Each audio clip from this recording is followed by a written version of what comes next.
আমি আগেই জানতাম তোমাকে পাবো না। আমার গল্পের শেষ পাতায় তুমি থাকবে না।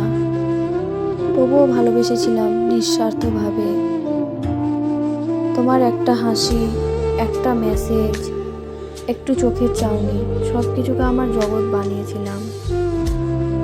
জানতাম একদিন তুমি চলে যাবে, আর আমি পড়ে থাকবো স্মৃতির ছায়ায়। তবুও রোজ অপেক্ষা করতাম তোমার একটুখানি খোঁজের আশায়। পাওয়ার আশা করিনি কখনো, শুধু চেয়েছিলাম অনুভূতিটা টিকে থাকুক।